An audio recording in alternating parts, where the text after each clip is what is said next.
سامعین گرامی قدر، بس چند دنوں کی بات ہے کہ سال نو کی آمد ہے۔ تقریباً 1.5 ماہ کے بعد سن 2014 ہوگا اور ہم ہوں گے۔ سوال یہ پیدا ہوتا ہے کہ سال نو ہے کیا دنیا میں اکلوتا یہی ایک نیا نظام ہے جس کا ذکر ہے، یا اور بھی نظام ہائے تقاویم موجود ہیں؟ اس وقت دنیا میں مختلف کیلنڈرز رائج ہیں۔ ہندوستان میں بکرمی سن چل رہا ہے،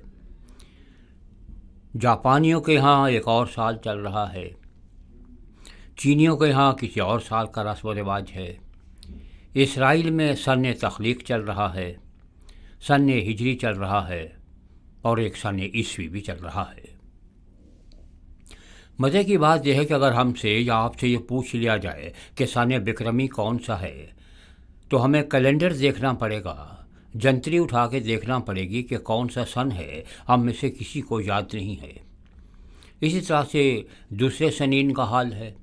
لیکن آپ جب بھی کسی سے پوچھتے ہیں کہ کون سا سن چل رہا ہے، تو اس کے ذہن سے یہی نکلتا ہے فوراً زبان سے کہ 2013 چل رہا ہے اور 2014 آنے والا ہے۔ سوال یہ ہے کہ اس سال میں ایسی کون سی خوبی ہے کہ یہ پوری دنیا پہ چھا گیا، ان پر بھی جو انہیں مانتے ہیں اور ان پر بھی جو انہیں نہیں مانتے، لیکن مناتے سب ہیں، سب اس کا حوالہ دیتے ہیں، اسی کی تاریخ لکھتے ہیں۔ تو ہم ذرا سی اس کی تاریخ کے بارے میں معلوم کرنا چاہتے ہیں۔ لیکن پہلے تھوڑی سی ایک اور بات۔ کسی زمانے میں اس سن کو اے ڈی کے نام سے یاد کیا جاتا تھا، انو ڈومینی، خداوند کا سال۔ اسے ہمارے ہاں سن عیسوی یا سن مسیحی کہا جاتا تھا، اور آپ سیدنا مسیح کی پیدائش سے پہلے کے حوالہ دیتے ہوئے ہم کہا کرتے تھے کہ یہ BC ہے یا بیفور کرائسٹ ہے، قبل از مسیح ہے۔ پھر دنیا میں ایک تحریک چلی کہ یہ تو ٹھیک ہے، عیسیٰ نام کے ایک آدمی تھے، اس سے ہمیں کوئی انکار نہیں ہے، لیکن تمام دنیا انہیں مسیحا نہیں مانتی، تمام دنیا انہیں خداوند نہیں مانتی، تمام دنیا ان کے مولا ہونے کا اقرار نہیں کرتی، اس لیے AD ہمیں قابل قبول نہیں ہے، انو ڈومینی، خداوند کا سال۔ نہ ہمیں سال مسیحی قبول ہے کیونکہ ہم انہیں مسیحا نہیں سمجھتے۔ اس لیے اس نئی تحریک کے نتیجے میں اب یہ ہونے لگا کہ آپ CE لکھیں گے، کامن ایرا، مشترک سال، اور BCE، بیفور کامن ایرا، مشترک سال سے پہلے۔ آپ کچھ بھی کر لیں، بات چھپائے نہیں چھپتی۔ جب آپ کہتے ہیں کہ 2014 آنے والا ہے، تو لازمی طور پر ذہن میں یہ سوال پیدا ہوتا ہے کہ کس واقعے کو 2014 برس ہونے والے ہیں۔ آپ اس ذات کا نام لیں یا نہ لیں، چاہے آپ کا ان کا نام لیتے ہوئے آپ کی زبان پہ چھالے پڑ جاتے ہوں، لیکن حقیقت تو حقیقت ہوا کرتی ہے، وہ آپ سے منوا کے رہے گی۔ آپ کو کہنا پڑے گا کہ تقریباً 2014 برس پہلے ایک ذات پیدا ہوئی تھی جس کا نام عیسیٰ تھا یا یسوع تھا، اور جن کا لقب مسیحا ہے یا نائب کبریا ہے، ان کی پیدائش کے حوالے سے 2014 برس ہونے کو آ رہے ہیں، یا 2013 برس ختم ہو گئے۔ تو یہ سال ہمیشہ آپ ہی کے حوالے سے جانا جائے گا۔ آپ اگر چیک کاٹیں گے تو اسی سال کا حوالہ دیں گے، اخبار ہوگا تو اسی سال کے حوالے سے کچھ بھی کریں گے، یہ سن بار بار آتا رہے گا اور کسی کی پیدائش کی بار بار یاد دلاتا رہے گا۔ سوال یہ ہے کہ وہ کون سی ہستی تھی جس کی پیدائش اتنی اہم ہے کہ 2000 برس گزرنے کے باوجود بھی دنیا اسے بھول نہیں پائی؟ کیا کوئی وہ بہت بڑے سیاستدان تھے، بڑے فلسفی تھے، بڑے جرنیل تھے، یا کیا تھے؟ تاریخ کا مطالعہ کرنے سے ہمیں معلوم ہوتا ہے کہ آپ کا تعلق ایک غریب خاندان سے تھا۔ آپ کی والدہ ماجدہ، بی بی مریم علیہ السلام، ایک گاؤں میں رہنے والی خاتون تھیں، جنہوں نے ان